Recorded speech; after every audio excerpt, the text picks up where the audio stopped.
Hi friends, you are very most welcome on Unique State with Ajay। दोस्तों देखो, मैं यहाँ पर नेट ज़रा फर्स्ट पेपर और ज्योग्राफी दोनों की बिल्कुल सिस्टमेटिक ढंग से क्लासेस चला रखा हूँ, तो आप मेरी ये सभी क्लासेस ज्वाइन कर सकते हो जो बिल्कुल फ्री हैं। और इसके अलावा देखो, मैं आपका बहुत अच्छा स्कोर हो, समथिंग 75% प्लस का स्कोर हो आपका ज्योग्राफी का नेट जार के फर्स्ट पेपर का, तो इसके लिए सबसे ज़्यादा ज़रूरी है कि आपको डेस्क्रिप्टिव पढ़ने के साथ साथ एक लेवल के एमसीक्यूज भी कंप्लीट सॉल्व करने चाहिए। इस बात को ध्यान में रखते हुए मैंने ये सिस्टम चलाया है कि अब तक मैं टोटल 30 चैप्टर बना चुका हूँ, जहाँ पर मैं बहुत सारे टोटल 372 एमसीक्यूज कंप्लीट करवा चुका हूँ विद डिस्क्रिप्शन। तो आप यदि इससे पहले जो 29 चैप्टर हैं उनको नहीं देखे हो तो उनको ज़रूर देखें। यदि आप इन सभी एमसीक्यूज की एक साथ पीडीएफ लेना चाहते हो तो वो पीडीएफ भी ले सकते हो। बहुत आसान सा तरीका है इनको पीडीएफ लेने का।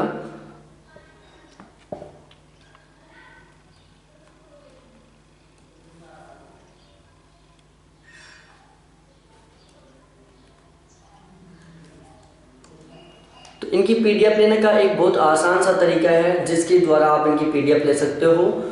तो जो मेरा व्हाट्सएप ग्रुप है, एक व्हाट्सएप ग्रुप बना रखा हूँ मैं असिस्टेंट प्रोफेसर के लिए, नेट जेआरएफ के एग्जाम के लिए। उस व्हाट्सएप ग्रुप में भी ऐड हो सकते हो, मेरे से इन सभी क्वेश्चंस की पीडीएफ भी ले सकते हो। और इन सभी को लेने का, व्हाट्सएप ग्रुप में ऐड होने का जो मेथड है वो है मेरे कॉन्टैक्ट नंबर 7891350470। यहाँ पर आप मेरे से कॉल करके और ये पीडीएफ ले सकते हो इन सभी मटेरियल की, या फिर सारे व्हाट्सएप ग्रुप में ऐड होने के लिए आप मेरे से चैट कर सकते हो। तो अब हम डायरेक्टली बात करते हैं, हमारा जो मेन टॉपिक है उसके ऊपर चलते हैं हम बिना टाइम वेस्ट किए हुए। देखो,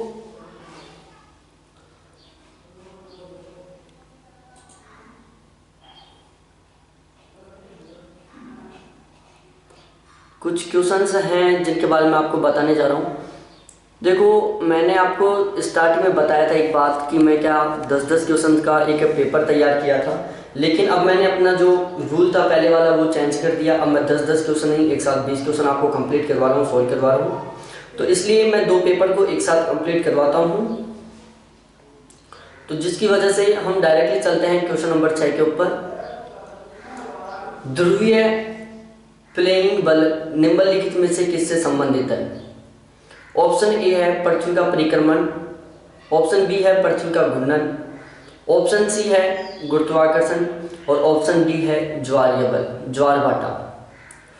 तो जो ध्रुवीय फ्लेइंग बल है वो पृथ्वी के घूर्णन से संबंधित है। ऑप्शन नंबर बी इसका करेक्ट आंसर है, पृथ्वी के घूर्णन से संबंधित है। देखो, पृथ्वी की आकृति एक संपूर्ण गोले जैसी नहीं अपितु एक जियोड के समान है, कि जो पृथ्वी है उसकी आकृति एक गोले के समान नहीं है बल्कि एक जियोड के समान है। और जो जियोड है उसमें क्या होता है कि जो पृथ्वी का विषुवत रेखीय क्षेत्र है वहाँ पर तो ये उभरी हुई है, और जो इसका ध्रुवीय क्षेत्र है वहाँ पर चपटी है। अब पृथ्वी के विषुवत रेखीय क्षेत्र में या ध्रुवीय क्षेत्र में, सॉरी, भूमध्य रेखीय क्षेत्र पर उभरे हुए होने का सबसे बड़ा कारण है पृथ्वी का घूर्णन, कि पृथ्वी है जो अपने अक्ष पर घूम रही है रेगुलर, जिसकी वजह से जो विषुवत रेखीय क्षेत्र है वो ऊपर उठा हुआ है और जो ध्रुवीय क्षेत्र है वो चपटे रूप में है। और पृथ्वी के घूर्णन से ही ध्रुवीय फ्लेइंग बल उत्पन्न होता है। उसके बाद 7वां क्वेश्चन है, निम्नलिखित में से कौन सा एक लघु प्लेट नहीं है? नाजका plate, Philippines plate, Arabic plate और अंटार्कटिक प्लेट। यहाँ पर हमें एक लघु प्लेट का पता चलाना है। तो देखो, यहाँ पर जो अंटार्कटिक प्लेट है वो क्या है? एक बड़ी प्लेट है। अंटार्कटिक एक बड़ी प्लेट है। इससे पहले जो वीडियो बनाया था उसमें मैंने बता दिया था कि मॉर्गन महोदय ने प्लेट विवर्तन की सिद्धांत का जब वैज्ञानिक व्याख्या की थी तो उन्होंने प्लेटों को टोटल 6 बड़ी और 20 छोटी 6 बड़ी पार्टों में डिवाइड किया था, और जिसमें एक यूरेशियन प्लेट थी, अमेरिकन प्लेट थी, अफ्रीकन प्लेट थी, प्रशांत महासागरीय प्लेट थी, इंडो ऑस्ट्रेलियन प्लेट थी और अंटार्कटिक प्लेट थी। और उन्होंने 20 छोटी प्लेटों में डिवाइड किया था, जिसमें नाज़का सबसे बड़ी छोटी प्लेट थी, फिलीपींस प्लेट थी और अरेबियन प्लेट थी, और भी कुछ प्लेट थी जिनका मैंने पिछले वीडियो में डिस्कस कर लिया है। उसके बाद नेक्स्ट क्वेश्चन है क्वेश्चन नंबर 8वां, निम्नलिखित पर विचार करो। पहला है भारतीय प्लेट, दूसरा है ऑस्ट्रेलिया प्लेट, तीसरा है हिंद महासागर का कुछ भाग। और हमारा जो मेन क्वेश्चन है वो नीचे लिखा हुआ है कि इंडो ऑस्ट्रेलियन प्लेट का निर्माण, किसका? इंडो ऑस्ट्रेलियन प्लेट का निर्माण निम्नलिखित का निर्माण उपयुक्त में से किन से मिलकर हुआ है, कि जो इंडो ऑस्ट्रेलियन प्लेट है उसका निर्माण किन किन से मिलकर हुआ है। तो देखो, जो इंडो ऑस्ट्रेलियन प्लेट है उसमें भारतीय प्लेट, ऑस्ट्रेलियन प्लेट और हिंद महासागर का कुछ भाग, ये तीनों इंक्लूड है। जो इंडो ऑस्ट्रेलियन प्लेट है उसमें ये तीनों इंक्लूड हैं, भारतीय प्लेट, ऑस्ट्रेलियन प्लेट और हिंद महासागर का कुछ भाग, ये तीनों के तीनों हैं जो इंडो ऑस्ट्रेलियन प्लेट में इंक्लूड हैं। उसके बाद जो क्वेश्चन नंबर 9 है उसके ऊपर हम डिस्कस करते हैं।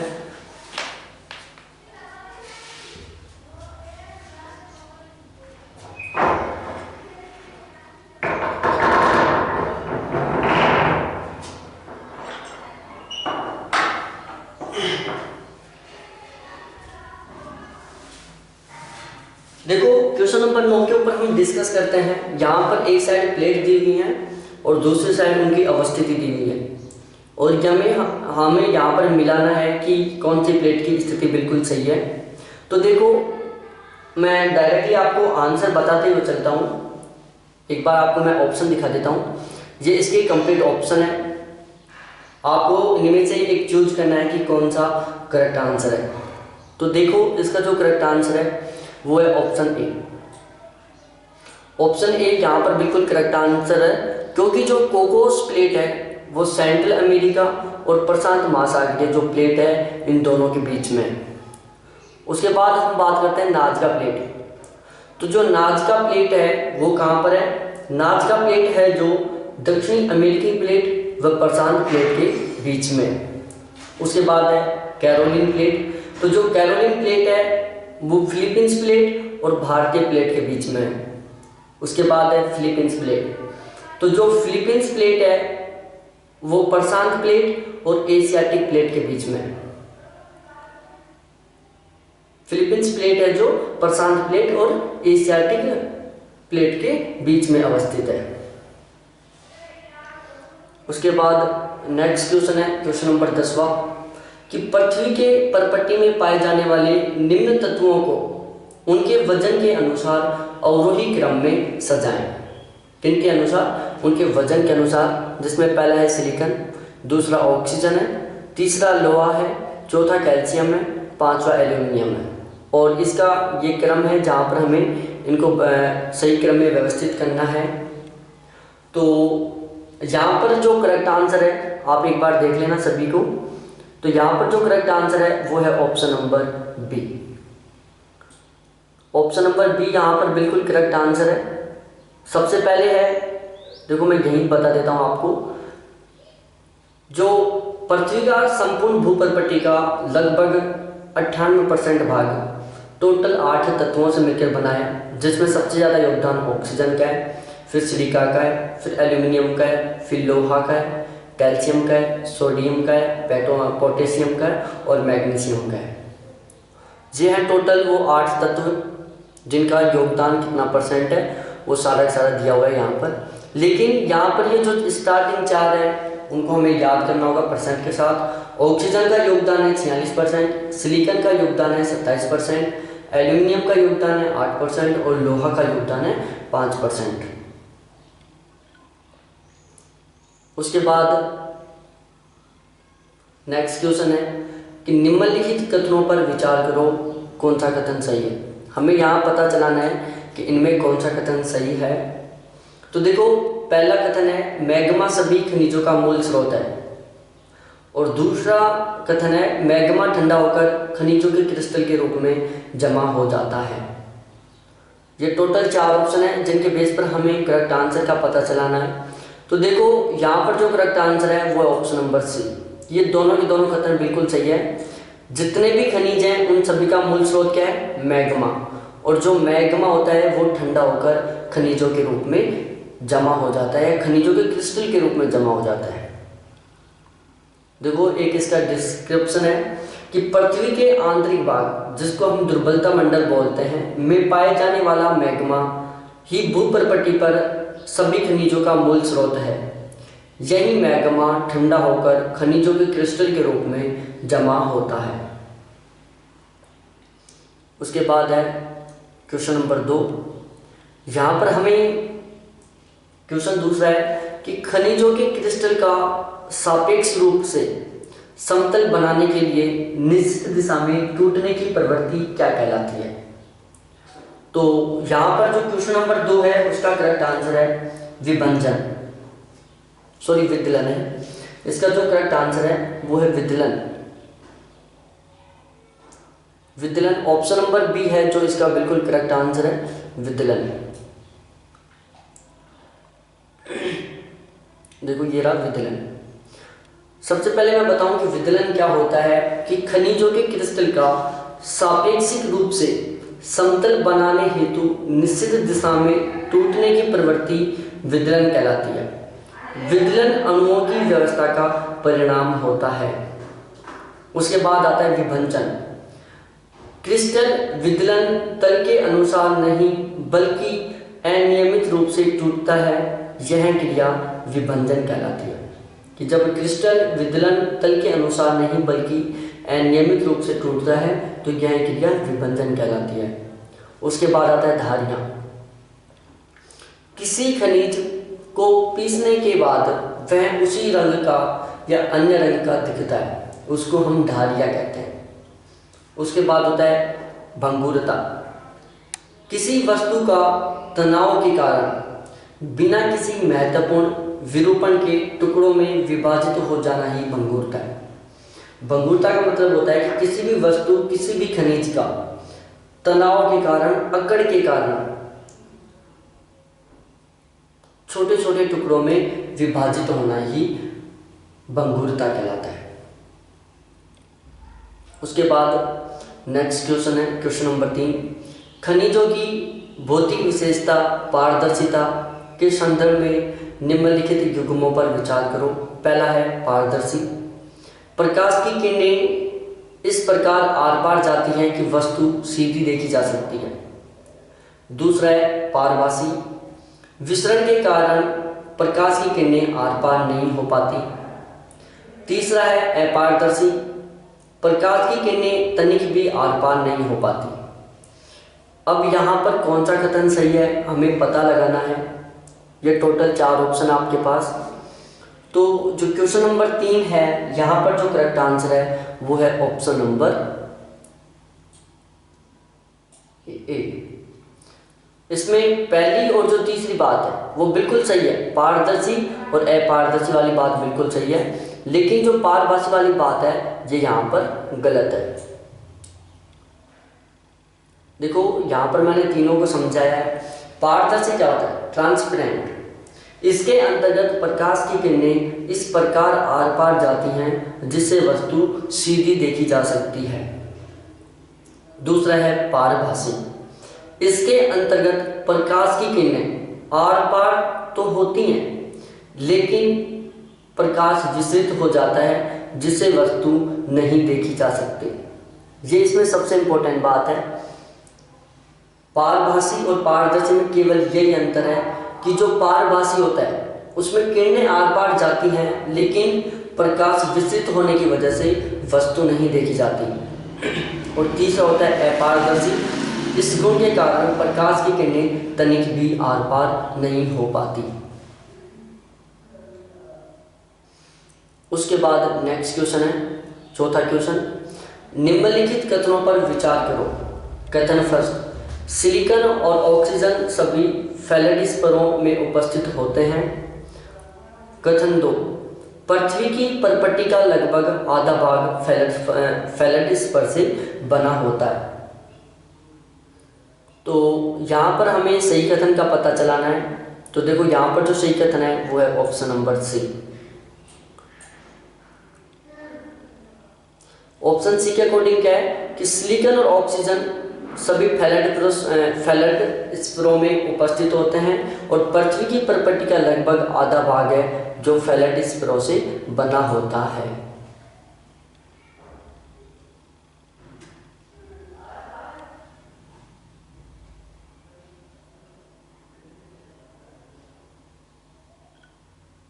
देखो फेलडस्परों में कौन कौन से शामिल होते हैं? सिलिका है, ऑक्सीजन है, सोडियम है, पोटेशियम है, कैल्शियम है, एल्यूमिनियम है। ये सारे क्या हैं? फेलडस्पर। क्या है? फेलडस्पर है। उसके बाद नेक्स्ट क्वेश्चन है 5वां। कॉर्टेज के संदर्भ में निम्नलिखित कथनों में से कौन सा सत्य है? कथन फर्स्ट है कॉर्टेज रेत एवं ग्रेनाइट के प्रमुख घटक हैं। कॉर्टेज में सिलिका अनुपस्थित होता है। कॉर्टेज जल में सर्वथा अघुलनशील होता है। इसके ये टोटल 4 ऑप्शन हैं जिनसे हमें करेक्ट आंसर को पता लगाना है कि यहाँ पर कौन सा सही है। तो जो क्वेश्चन नंबर 5 है वहाँ पर सही है ऑप्शन ए और ऑप्शन 3 कि जो कॉर्टेज है वो रेत एवं ग्रेनाइट के प्रमुख घटक हैं। कॉर्टेज जल में सर्वथा घुलनशील होता है।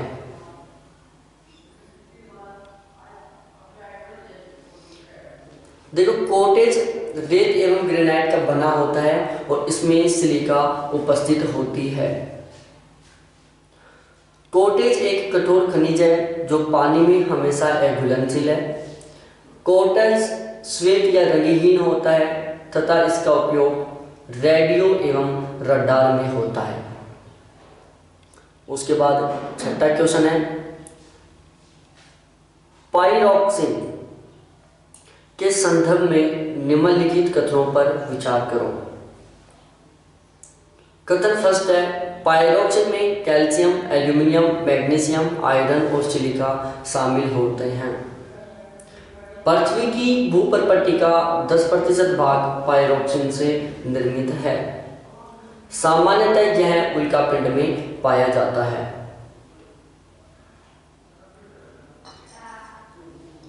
देखो यहाँ पर जो करेक्ट आंसर है वो है ऑप्शन नंबर डी। ये तीनों की तीनों बातें बिल्कुल सही हैं। पाइरोक्सिन में कैल्शियम, एल्यूमिनियम, मैग्नीशियम, आयरन व सिलिका ये शामिल होते हैं। पृथ्वी की भूपरपट्टी का 10% भाग पाइरोक्सिन से निर्मित है। पाइरोक्सिन सामान्यतः उल्कापिंड में पाया जाता है। उसके बाद 7वां क्वेश्चन है एम्फीबॉल के संदर्भ में निम्नलिखित कथनों पर विचार करो। कथन फर्स्ट है एल्यूमिनियम, कैल्शियम, सिलिका, मैग्नीशियम, लोहा एम्फीबॉल के प्रमुख तत्व हैं। कथन दूसरा पृथ्वी के भूपरपट्टी का लगभग 7% हिस्सा एम्फीबॉल से निर्मित है। तीसरा कथन है एस्बेस्टस उद्योग में एम्फीबॉल का प्रयोग होता है। अब यहाँ हमें जो क्वेश्चन नंबर 7 है वहाँ पर करेक्ट आंसर का पता चलाना है। तो 7वें में जो करेक्ट आंसर है वो है ऑप्शन नंबर डी कि तीनों के तीनों कथन बिल्कुल सही है। जो एम्फीबॉल होता है उसमें एल्यूमिनियम, कैल्शियम, सिलिका और मैग्नीशियम व लोहा ये सभी खनिज इंक्लूड रहते हैं। पृथ्वी की भूपरपट्टी का 7% हिस्सा एम्फीबॉल से निर्मित होता है। किससे निर्मित होता है? एम्फीबॉल से निर्मित होता है। एस्बेस्टस उद्योग में एम्फीबॉल का उपयोग किया जाता है। देखो इनको आप एक साथ याद कर सकते हो एम्फीबॉल, पाइरोक्सिन, कॉर्टेज, फेल्डस्पार। तो इनको मैंने एक साथ इसी वजह से दिया है कि जिससे आप कंफ्यूज ना हो, सभी को एक साथ कंपेयर करके याद कर लो। उसके बाद है क्वेश्चन 8वां। यहाँ पर एक शब्द है माइका के संदर्भ में निम्नलिखित कथनों पर विचार करो। कथन फर्स्ट है माइका सामान्यतः अवसादी सेलों में पाए जाते हैं। माइका में लोहा एवं सिलिका की अनुपस्थिति होती है। माइका का उपयोग विद्युत उपकरणों में किया जाता है। ये टोटल 4 कथन हैं जिनसे हमें करेक्ट आंसर का पता चलाना है। तो देखो यहाँ पर जो करेक्ट आंसर है वो है ऑप्शन नंबर बी, कि यहाँ पर जो पहला कथन है माइका सामान्यतः अवसादी सेलों में पाया जाता है, बिल्कुल सही है। माइका में लोहा एवं सिलिका की अनुपस्थिति होती है, ये बात भी बिल्कुल सही है।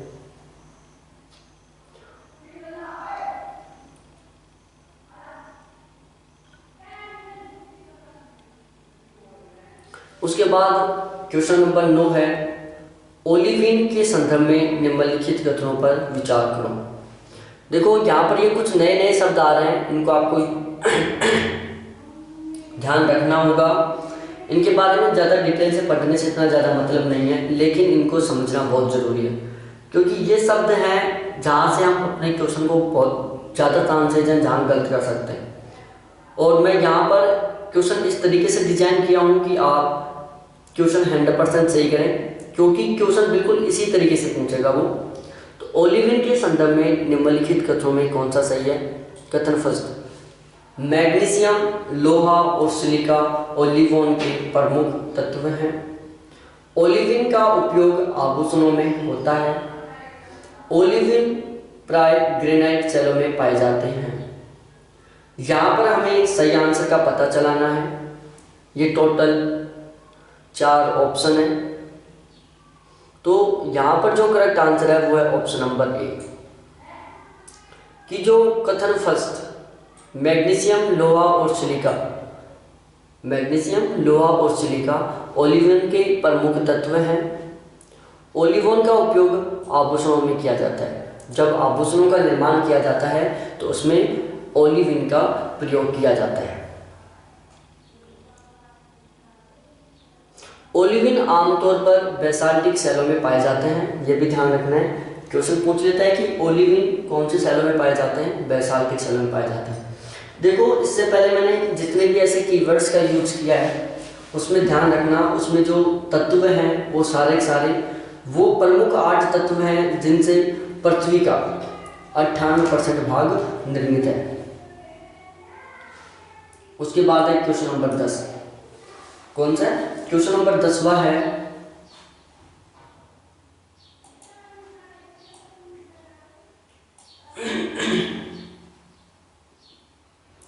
क्वेश्चन 10 में भी हमें पता चलाना है कि कौन सा कथन सही है। देखो कथन फर्स्ट है, गंधक, फॉस्फेट तथा नाइट्रेट धात्विक खनिज नहीं है। कथन सेकंड है, सीमेंट अधात्विक खनिजों का मिश्रण है। कथन थर्ड है, तांबा, सीसा, जिंक, टिन सभी अलोहिक धातुएं हैं। अब यहाँ जो क्वेश्चन नंबर 10 है हमें करेक्ट आंसर का पता चलाना है कि 10वें में जो करेक्ट आंसर है वो क्या है। तो देखो यहाँ पर जो करेक्ट आंसर है वो है ऑप्शन नंबर डी, कि ये जो चारों के चारों तीनों के तीनों जो कथन है वो बिल्कुल सही है। देखो यहाँ मैं समझा देता हूँ आपको, गंधक, फॉस्फेट और नाइट्रेट, गंधक, फॉस्फेट व नाइट्रेट तीनों अधात्विक खनिज हैं। सीमेंट अधात्विक खनिजों का मिश्रण है। तांबा, सीसा, जिंक, टिन तथा एल्यूमिनियम ये सभी अलोहिक धातु हैं। उसके बाद नेक्स्ट क्वेश्चन पर हम बात करते हैं कि निम्नलिखित कथनों पर विचार करो। कथन फर्स्ट, सेलों में खनिज घटकों को एक निश्चित संगठन होता है।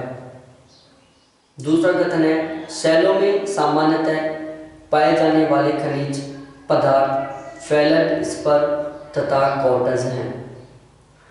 तो यहाँ पर हमें सही कथन का पता चलाना है। तो देखो यहाँ पर जो सही कथन है वो है ऑप्शन नंबर बी। अब बी क्यों सही है? क्योंकि यहाँ पर बी के अकॉर्डिंग जो कथन सेकंड है वो ही सही है, कथन फर्स्ट गलत है। यहाँ पर सेलों का निर्माण एक या एक से अधिक खनिजों से मिलकर होता है, जिसमें खनिजों का कोई निश्चित संगठन नहीं होता है। सेलों में सामान्यतः पाए जाने वाले खनिजों में फेल्डिस्पर और कॉर्टेज शामिल है, कि सेलों में मुख्यतः कॉर्टेज व फेल्डिस्पर खनिज पाए जाते हैं।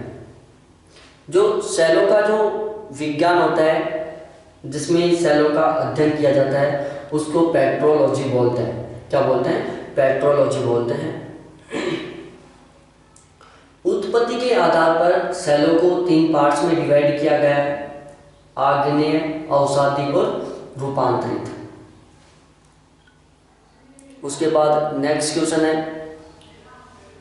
एक साइड चट्टानों के प्रकार हैं और दूसरी साइड उनकी निर्माण प्रक्रिया है। पहला प्रकार है आग्नेय सेल, जिसका निर्माण बता रखा है इस सेलों में पुनः क्रिस्टलीकरण की प्रक्रिया द्वारा। उसके बाद है अवसादी सेल, बहिर्गत प्रक्रियाओं द्वारा सेलों के अंशों के निक्षेपण से। तीसरा है रूपांतरित सेल, मैग्मा और लावा से घनीभूत होकर। तो देखो जो क्वेश्चन नंबर 2 है, यहाँ पर जो करेक्ट आंसर है वो है ऑप्शन नंबर बी। केवल ऑप्शन बी बिल्कुल करेक्ट आंसर है। यहाँ क्यों करेक्ट है? देखो, सेलों का निर्माण प्रक्रिया के आधार पर 3 भागों में विभाजित किया गया है। सेलों को निर्माण प्रक्रिया के आधार पर पहला है आग्नेय सेल, दूसरी है अवसादी और तीसरी कायांतरित। अब जो आग्नेय सेल है उसका निर्माण होता है मैग्मा व लावा के घनीभूत होने के परिणाम स्वरूप, या मैग्मा या लावा का ठंडे होने के परिणाम स्वरूप। कि जो आग्नेय चट्टानें हैं इनका निर्माण लावा या मैग्मा जब ठंडा होकर जम जाता है तो उससे होता है। उसके बाद है अवसादी सेल। अवसादी सेल का निर्माण बहिर्जनित प्रक्रिया के द्वारा सेलों के अंगों के निक्षेपण के फलस्वरूप होता है।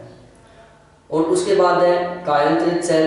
इसका निर्माण उपस्थित सेलों में पुनः क्रिस्टलीकरण की प्रक्रिया द्वारा होता है।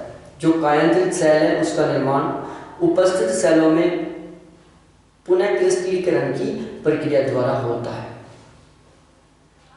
उसके बाद है नेक्स्ट क्वेश्चन, आग्नेय सेल के संदर्भ में निम्नलिखित कथनों पर विचार करो। पहला है आग्नेय सेल सामान्यतः क्रिस्टल नुमा संरचना में पाई जाती है। यह जीवाश्म से युक्त होती है। यह स्तरों में विभाजित रहता है। और इसके ये टोटल 4 ऑप्शन है। हमें पता चलाना है कि कौन सा बिल्कुल करेक्ट है। तो देखो यहाँ पर जो आग्नेय सेल की जो संदर्भ में कथन है उसमें जो पहला कथन है वो बिल्कुल सही है। दूसरा कथन और तीसरा कथन ये बिल्कुल गलत है। इस वजह से ऑप्शन ए बिल्कुल करेक्ट है। देखो मैं बता देता हूँ। आग्नेय सेल का निर्माण पृथ्वी के परपट्टी पर, आग्नेय सेल का निर्माण पृथ्वी के परपट्टी के नीचे गर्म एवं तरल मैग्मा के ठंडा होने के परिणाम स्वरूप होता है। आग्नेय सेल का निर्माण पृथ्वी की परपट्टी के नीचे गर्म एवं तरल मैग्मा के ठंडा होने के परिणाम स्वरूप होता है। ये सामान्यतः क्रिस्टल नुमा संरचना में पाए जाते हैं। आग्नेय चट्टान जीवाश्म रहित होती हैं, इसलिए इनको अलग अलग स्तरों में विभाजित नहीं किया जा सकता। आग्नेय चट्टान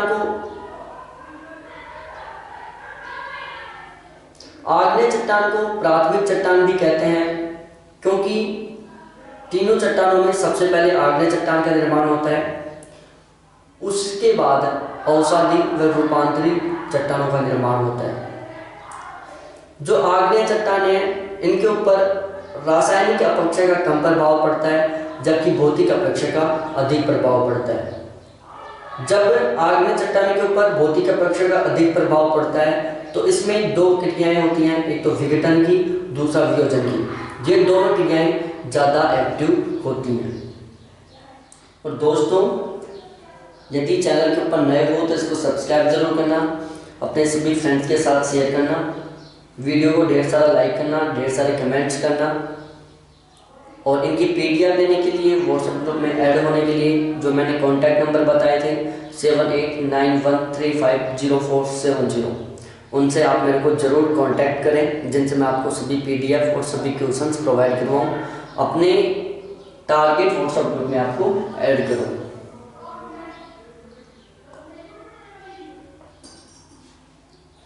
उसके बाद क्वेश्चन नंबर 4 है, निम्नलिखित कथनों में से कौन सा कथन सही है?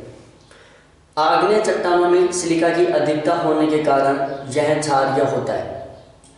सिलिका की अधिकता होने के कारण यह क्षारीय होता है।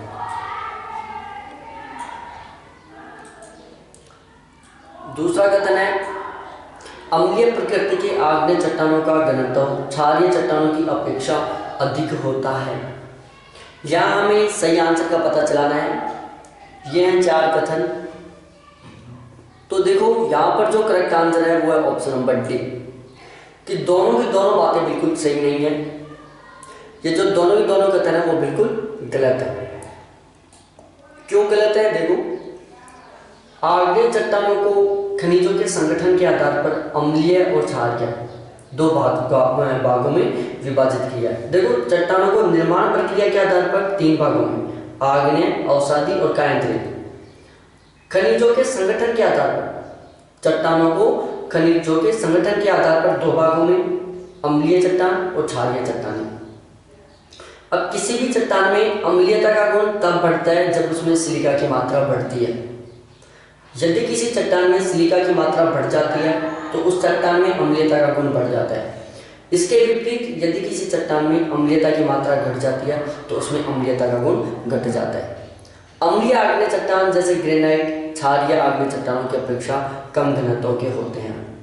जो अम्लीय आग्नेय चट्टानें होती हैं वो क्षारीय आग्नेय चट्टानों की तुलना में कम घनत्व वाली होती हैं। उसके बाद क्वेश्चन नंबर 5 है, आग्नेय शैलों के संदर्भ में निम्नलिखित कथनों पर विचार करो। पहला है, धीमे शीतलन के परिणाम स्वरूप पातालीय आग्नेय चट्टानों का निर्माण होता है। दूसरा कथन है, ग्रेनाइट पातालीय आग्नेय चट्टान का उदाहरण है।